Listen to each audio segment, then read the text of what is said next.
reading this one. I've got Melissa on my list.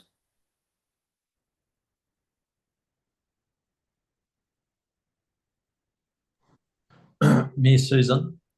Hey, just I've got our kids are gathering at about 11:45 to sort of say farewell, so I'll stay until just after then. Fabulous. Thank you so much. Yeah, no, all good, and I'll wish you all a Merry Christmas now. Thank you. Same to you, Mike.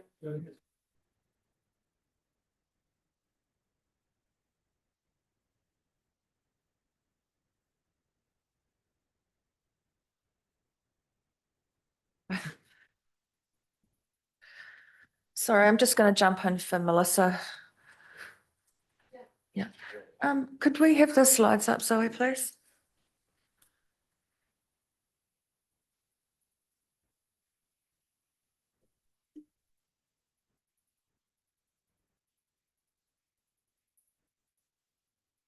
Do we have the? Oh, thank you. All right. So welcome everyone. So this is just a normal recap of where we are in the LTP process. So obviously this morning was a significant milestone for us. The workshop. Oh, sorry, Melissa.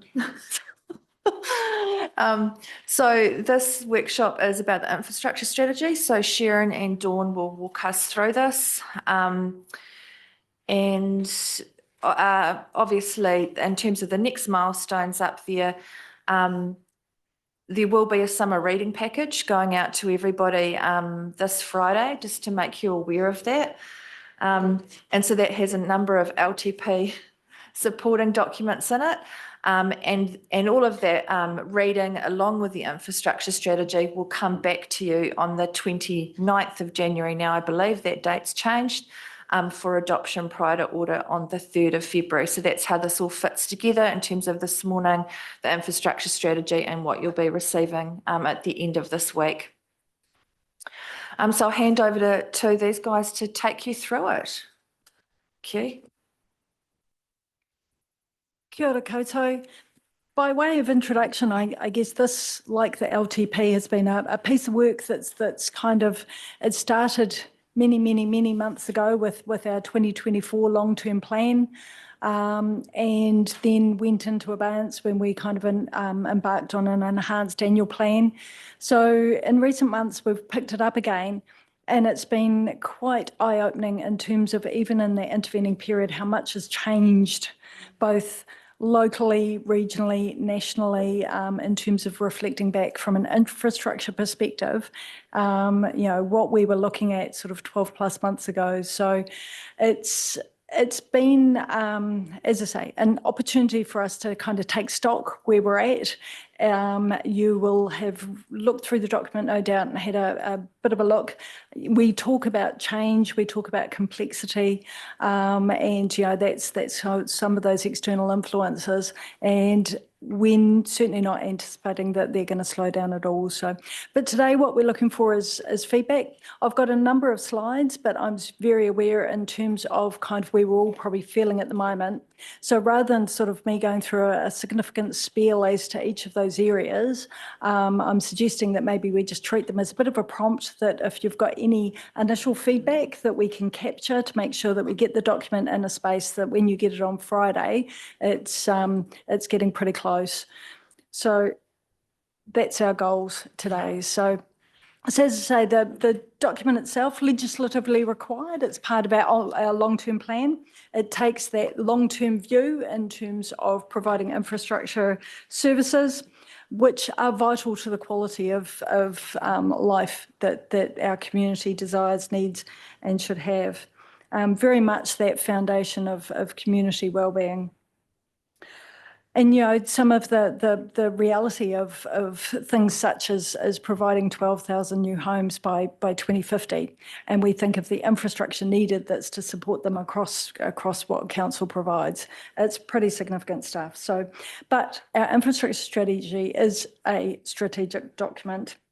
And we want to ensure that as I say, what we've done is draw components of this infrastructure strategy from all of the conversations that we've had around the LTP in terms of key projects, in terms of levels of service, in terms of our financial strategy and some of the constraints that are present in there. So bringing all that together in this document as a 30-year strategy, and demonstrating, as I say, what council's commitment is in that space. These are the areas of activities that are required to be covered in the strategy.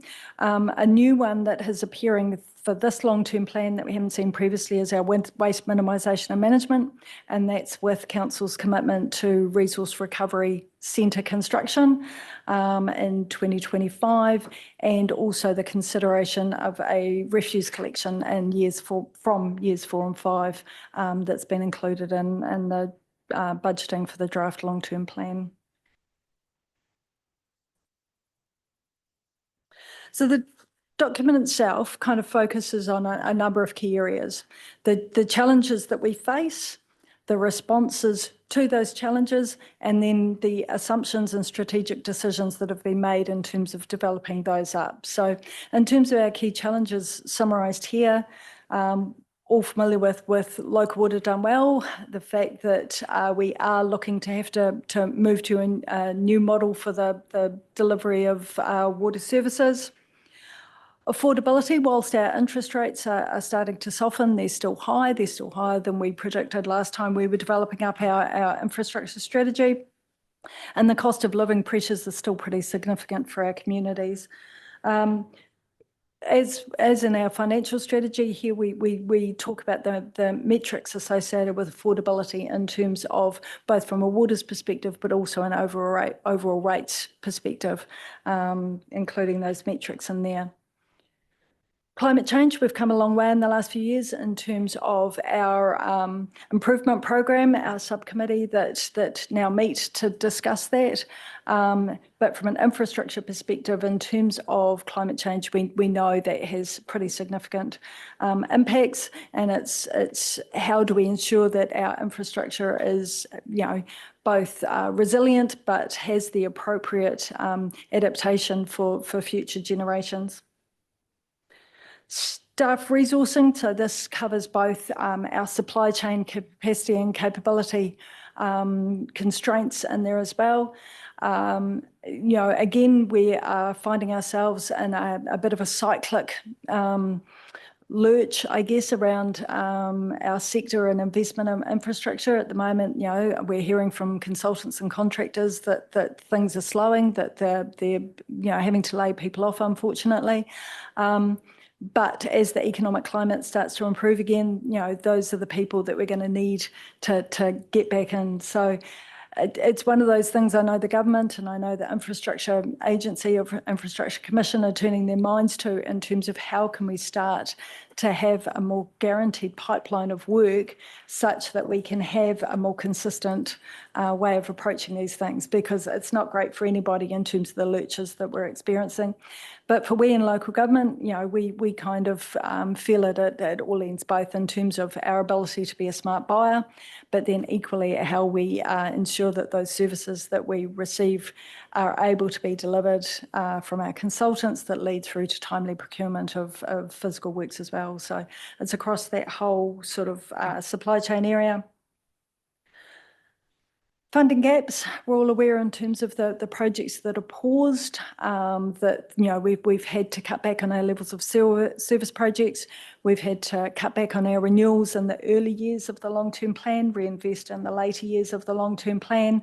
That brings with it challenges in terms of when we're taking that short-term view, but as I say, balancing over that much longer term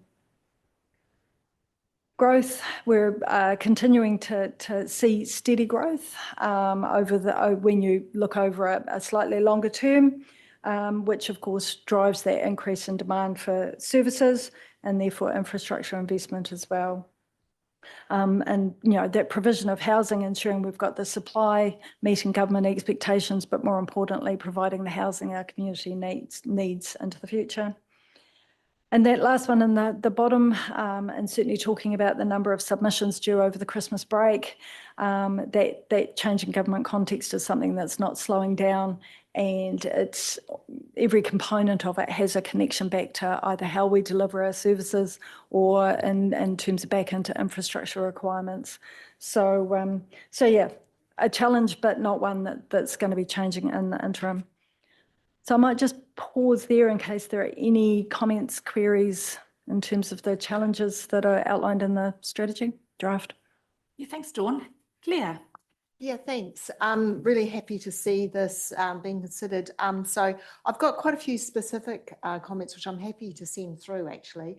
But I suppose in a broader sense, firstly, should we be including a new asset or a new infrastructure category, solar arrays, you know, like community schemes for solar power generation, because this is something that I know it's sort of been talked about a little bit, and I think that there's been some central government commentary about it. Yeah, now obviously we do have, I think, one at the Cambridge Wastewater Treatment Plant. It's going to be part of that, but there might be other ones. Yeah, so it's a 30-year strategy, Dawn, you know, so should we be considering that? Yeah. I guess the other thing that I wanted to be clear on is that it's a really good document for identifying the challenges, but what I felt was missing in parts was a bit of analysis about that identified challenge and quantification of it, and then perhaps scenarios on how they might be addressed. And just an example would be the housing situation, because there's really good data about projected population growth and demographic changes. And then there's a little bit of stuff about our growth cells and the number of dwellings or well, in fact, HEUs wasn't in there, but that kind of thing. But there's nothing to say those number of HEUs equate to this many, or like, would that meet that increase in population? Yeah, so you kind of need a bit of joining up the dots to see if it's going to work under the present situation, or whether or not we say, well, you know, we're going to actually have to do something at this point in time. How might we do that? And another example might be quite often there are funding challenges identified, but there's no mention of any new tools or any changes to our existing approaches. For example, nothing about public-private partnerships, which is again something that central government's been talking about. Now we have an infrastructure entity or whatever, you know, and whether or not we should actually be looking at increasing our depreciation rates that we collect. Yeah, just some examples. Yeah, and I think those are great conversations for us to have as we sort of refine this and finalise it. Yeah, that kind of thing. Yeah. Cool. Great, fantastic input as always, Claire. Thank you. They've been captured, obviously. No, I've seen Dawn taking notes there. Philip. Thanks, Claire. I'm Philip. not sure how much of what I'm going to say relates to this, but we're talking about housing and population growths and things like that. And last week on the news down in Selwyn, our president, local government president, Sam Broughton.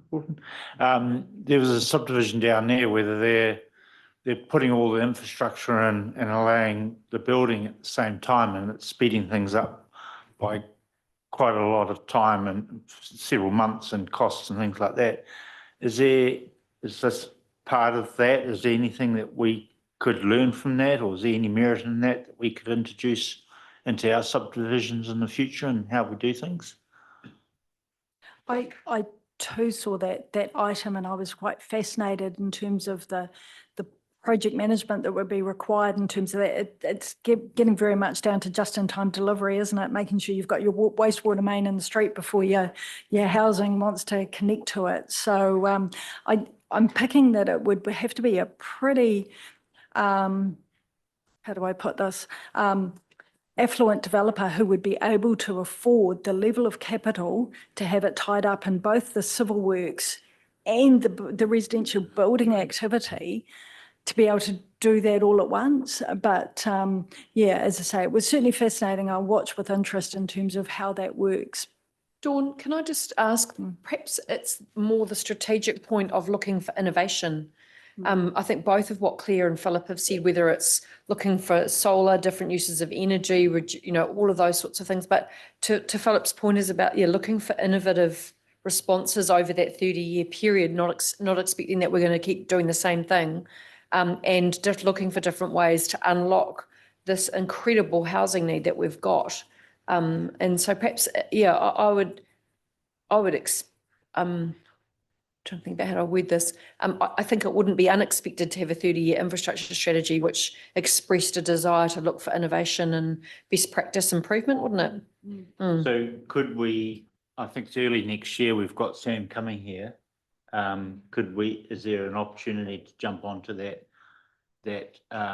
visit for us to talk about that, but perhaps introduce him to some developers? I've got a couple that in mind. I mean, there'd be plenty of people in mind that we could think of. Is there an opportunity for them to meet Sam? Can we jump onto that? Yeah, Philip, I think we can definitely follow that up and invite Sam to come and speak to us. He is coming early next year.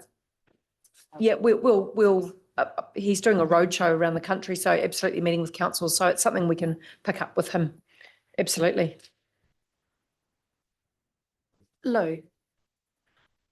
I've highlighted this through the chair. I've highlighted this a little bit before, but climate change, I'd like to see mitigation in the word there, simply because when you have climate change, we're looking at civil defence and we're looking at having an ability to mitigate those circumstances if necessary. So I want to emphasise that a little bit. And the other thing I wanted to make everybody aware of, and I probably have to make with responding to demographics and changing government, we're looking at a very modified Civil Defence Act. And that will place a lot more emphasis on local government to be responsible for some of the costs. So it's something I think we just want to pencil in and have in case we need to concern and assimilate that debt and that problem. Thanks, Lou. Monty and then Roger. Oh, look, I've got a few points and maybe it's better if I send them through, but I'll air a couple here just to see what you think, seeing we're here to discuss it. Let's go page 7 in your memo. This is in the memo part, not in the document. You refer to funding for work to improve stormwater discharge quality was significantly reduced or delayed.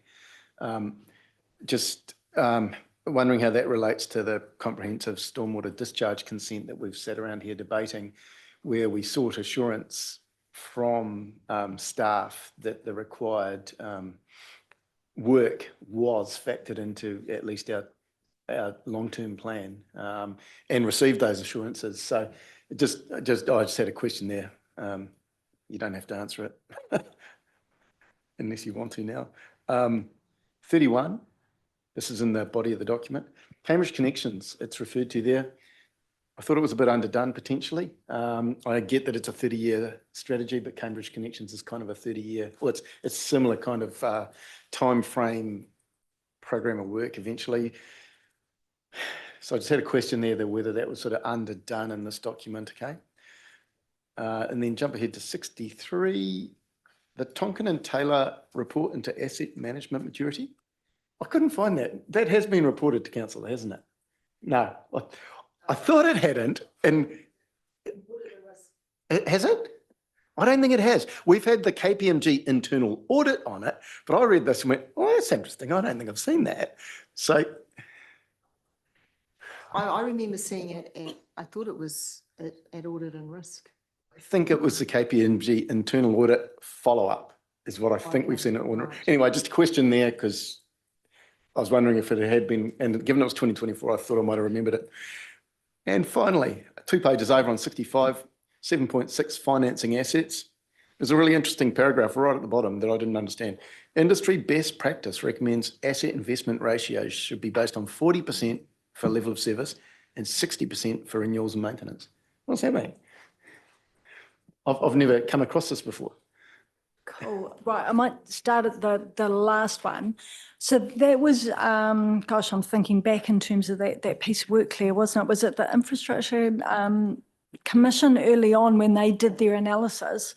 And that was their indication of the programs, and was trying to highlight the fact that across central government and local government, we're not investing enough in our renewals programs. We're investing too much into new asset builds. And they felt that should be about the balance. When you look at your program, that should be the balance in terms of more investment in your renewals activity, less investment into your new builds. So it's You're absolutely right, Dawn. I'd put the emphasis more than when you're budgeting for a new build, as you sort of do your consequential budgets for maintenance going into the future, you should be aiming at a benchmark of 60% of that new build, and often we've been underestimated. That's my take on it, that we do focus on the new builds, but that you've actually got to, have that foresight to actually really up your maintenance and operating budgets. Yeah, and we've sort of not done that terribly well. Yeah, I'm sure we had some commentary on it earlier this year with the Infrastructure Commission guy, I thought. So it's quite recently that came up, I think. I think is that similar, Claire?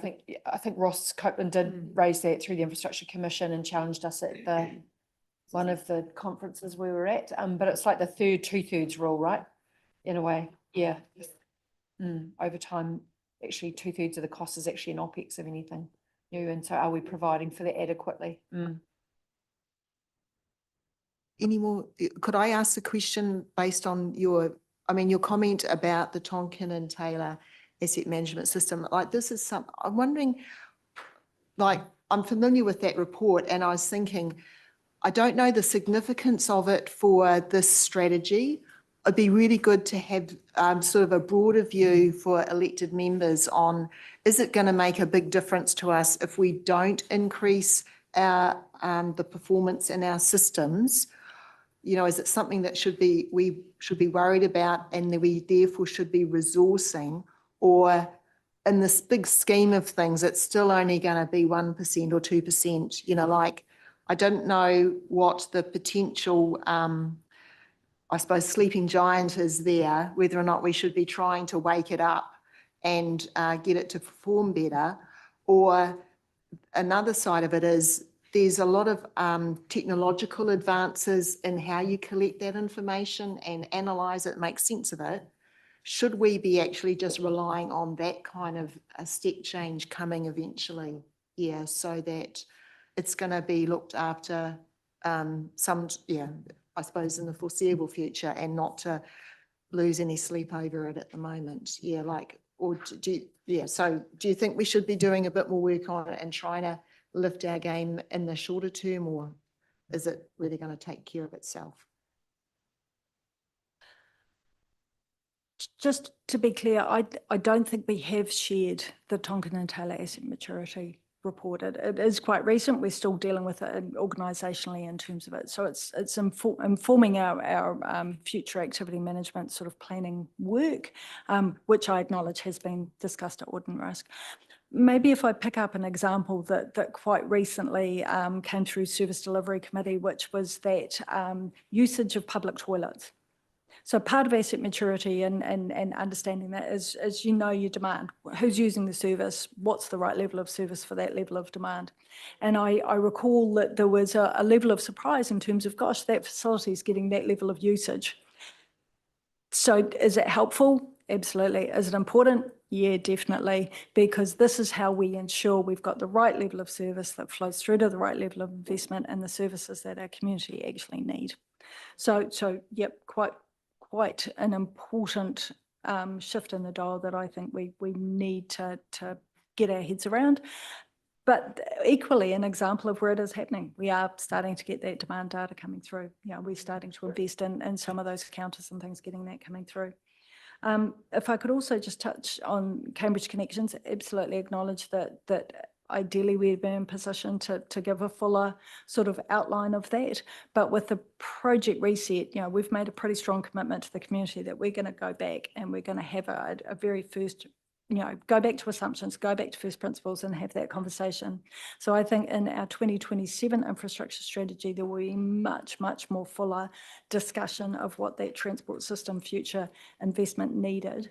But at the moment, as I say, it's kind of like it's waiting for that conversation to be had with the community, going back to that place. Thanks, Dawn. Roger, I believe you wanted Yes. to add. Yeah, thank you very much. And one of the questions I had was exactly the same that you've just referred to in terms of Cambridge connections. And this is a minor point, but 2.1 in the strategy goes through what's included, and transportation includes local roads, footpaths, walking and cycling networks. No mention of river crossings, which might be something that you could add into there because it's a transport consideration. Anyway, that was minor, and that's not what my question was. You mentioned that the next strategy was 2027. Now, obviously, we're going to have a lot of government legislation. We know that's going to come out in the next 6 months, whatever, it'll keep coming.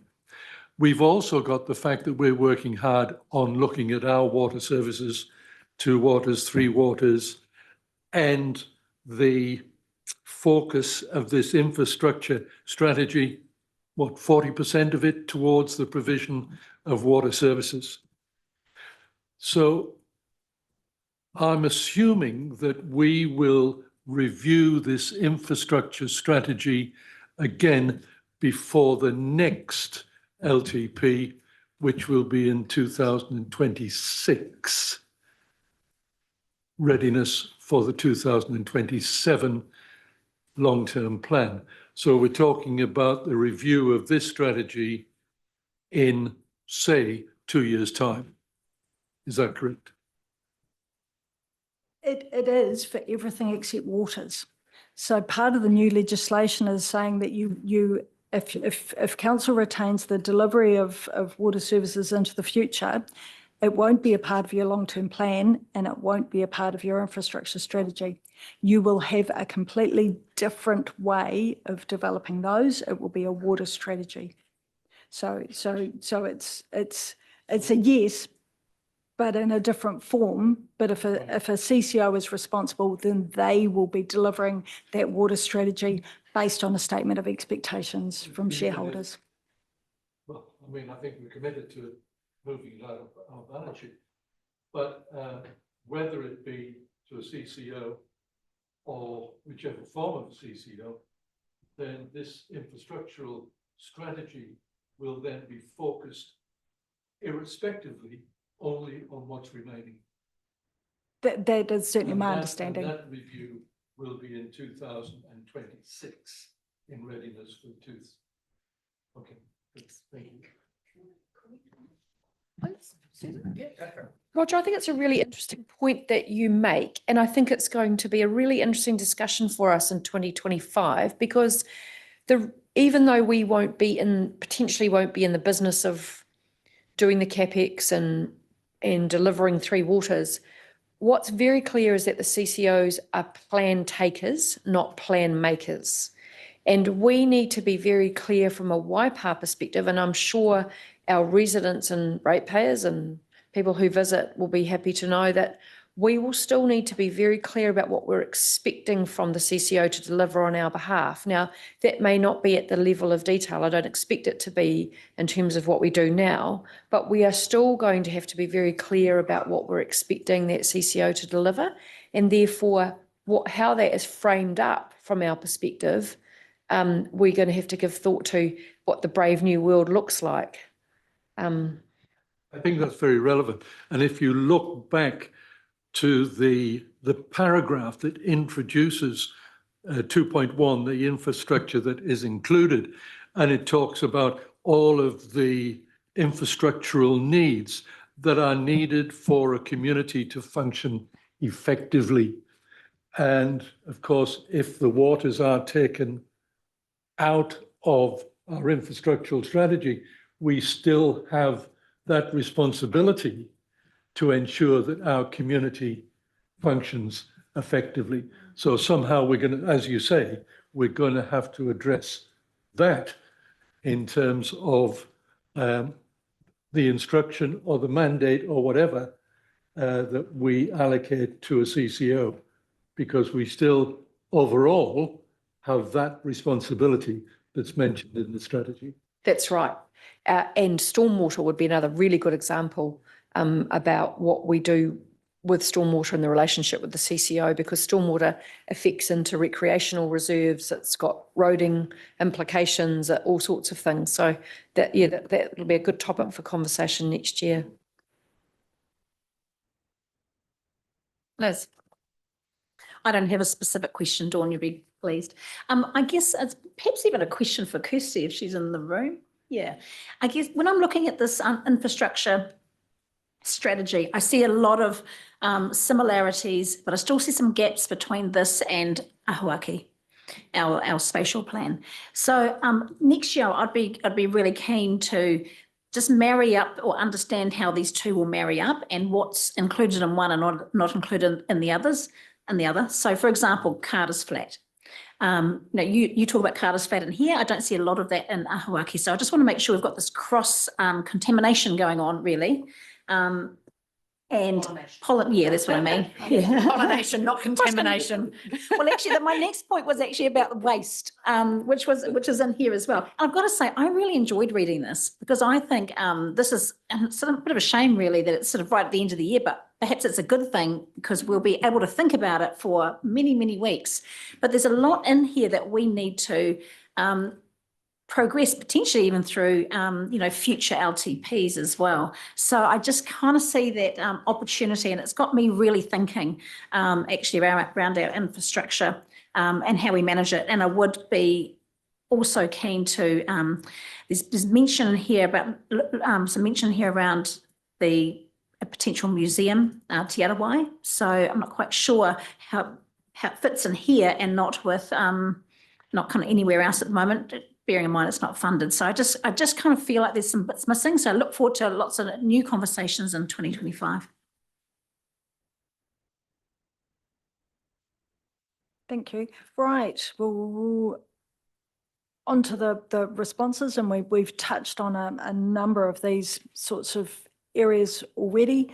And particularly sort of the activity management, strengthening key partnerships. We've kind of taken a very broad net in terms of those partnerships, but whether it's central government, conversations around regional deals, what that looks like in terms of ensuring our ability to deliver on growth aspirations and requirements.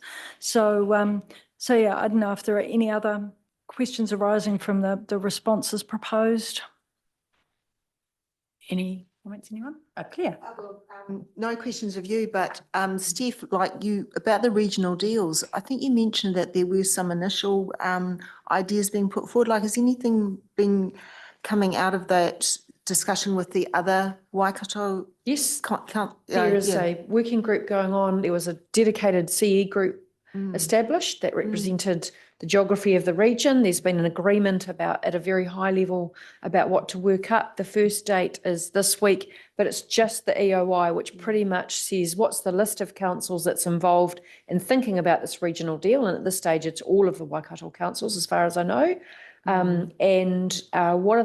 What's a rough idea of what might be in a proposal for a regional deal, just so that central government can get pull in who it needs to. And then there's further work to be done in the new year, but that's actively at play. Yeah. Yep. And there's some really good discussions going on between the CEs, and that includes Future Proof. Yeah, but nothing specific at the moment, and maybe we'll get an update early next year. Absolutely. Yeah, oh, thank you. Moving through into our key assumptions that we've talked about sort of the changes in legislation, they will continue, but equally we will stay connected to that so that we understand it and understand the implications for our community. Excuse me. Still very high levels of uncertainty in that space. Grants and subsidies, we've obviously experienced quite a significant change in how particularly the Transport Agency are funding some of our activities in the last 12 months, but equally are now being signalled in terms of waste levy and how that funding may not be as ring-fenced as we thought for investment in those activities. So, you know, just things like that. So again, a moderate level of uncertainty in that one.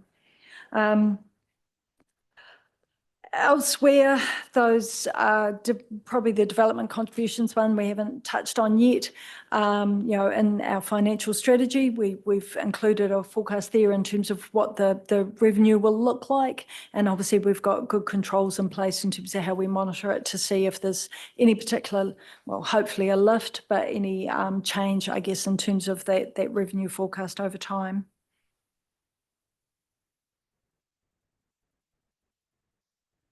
So within the strategy, there is that look in terms of what we will be investing in, renewals, and we'll recall from the Martin Jenkins analysis, albeit in the water space, but you know, the one with the risks they did raise is that in moving some of our renewals requirements from the early years of the long-term plan out to the later years, we too are sort of a part of this lumpy CapEx program that our supply chains can really sort of struggle with in terms of both from a resourcing impact within council, but equally our ability to kind of flex into a much larger delivery program and how the supply chain will cope with that.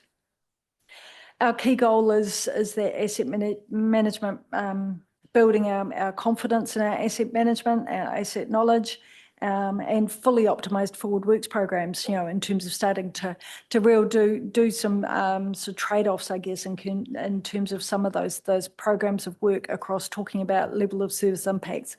That's some of the benefits of getting to that very mature place around our asset management. Growth, made mention of Carter's Flat, T6, you know, we took them out of the draft long-term plan because they were unaffordable, but in the 30-year frame, we do anticipate that they will be things that our community will want us to invest in to provide for into the future, but very much a just-in-time sort of that lead infrastructure development so that we're not getting too far ahead of developers. Community facilities, so ensuring that what we're providing is appropriate for our growing community, growing and changing. Some of those cornerstone projects that yep, are unaffordable in the current long-term plan. But again, you know, I believe those aspirations will be there within that longer term.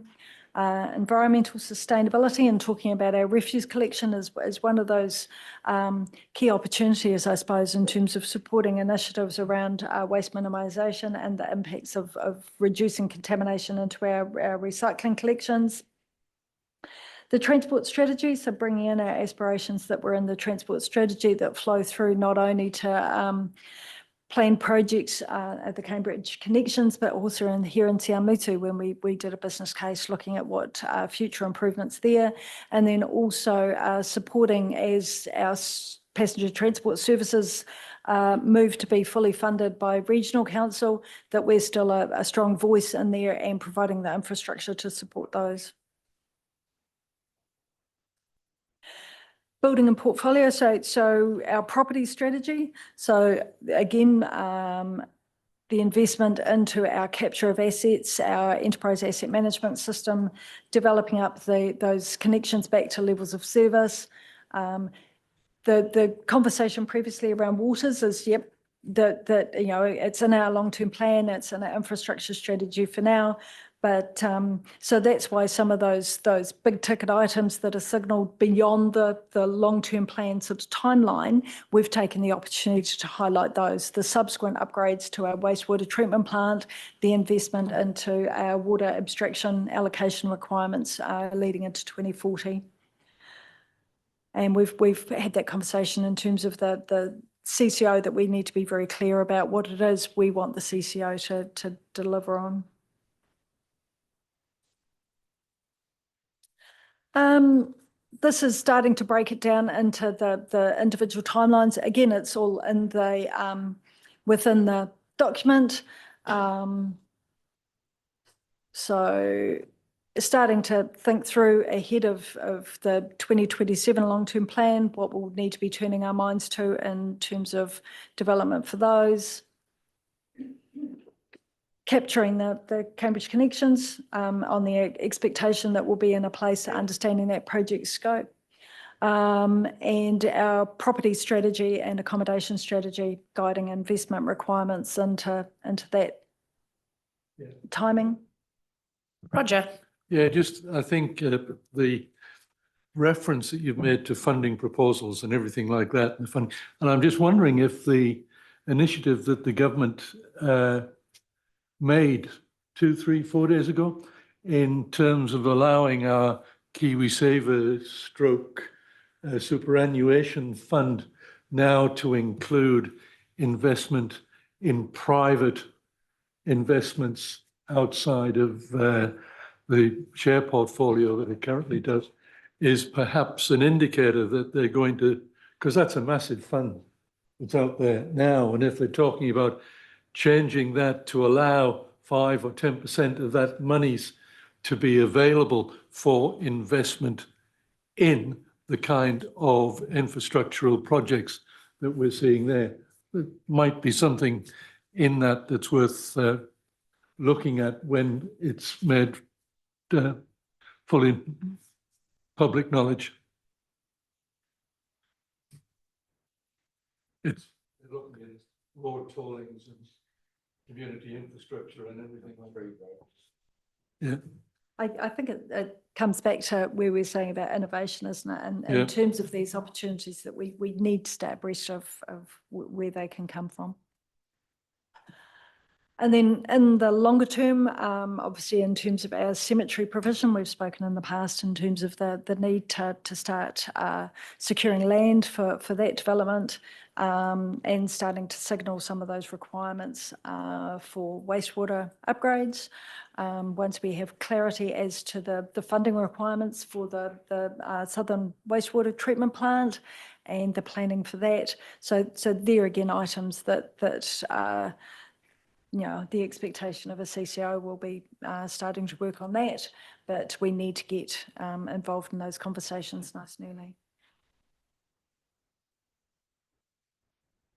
And again, just further waters activities in those timelines. So where we're at the moment, we'll pick up as much as we possibly can from the feedback today. So please do fire through your feedback and your questions. And then on Friday, we'll be issuing this as part of the LTP pack. And then throughout January, welcome any further feedback. Will there be a test on that reading pack? Could I make an appeal that it's a track changes document From what you've seen today? Yeah, that'd be really helpful. Thank you. Can I also suggest a formatting error, sort of suggestion that they have a table of contents at the beginning, because otherwise it's just like this constant thing. And hot links are awesome when you hyperlinks, is that what they're called, fancy name? Because otherwise you'd end up scrolling through. So thank you. And Marcus. Yeah, and because I realize this is a draft strategy, but there's a lot of formatting and errors and stuff in the document. So we don't need to highlight those because they're going to be picked up. Yep. No, we'll have a very good sub-editor to work through in terms of getting all those things right. It's as I say, it's been quite the challenge. Great, good stuff. Yes, a wealth of information in there and definitely a work in progress, right? So yeah, looking forward to reading that over the summer together with the rest of the reading pack. Excellent. Thank you so much, Dawn and Sharon. It's a great draft document. And Lisa, I believe, had a considerable hand in that one too. So I guess people, that is us for 2024. It's been a busy and complex year on many levels, responding to lots of change and interesting and unique circumstances we've found ourselves in. But I think we've we've got to the end of the year intact, and with an eye to have a good downtime over summer and festive season, and come back renewed, with a whole lot of energy and enthusiasm for another action-packed 2025. So thank you all for your collective contribution and commitment, long hours and hard work. Yeah, absolutely. Wonderful. So we'll see you all in the new year. And Dale Marie, could I please invite you to close us in an appropriate way, given this is our last formal meeting?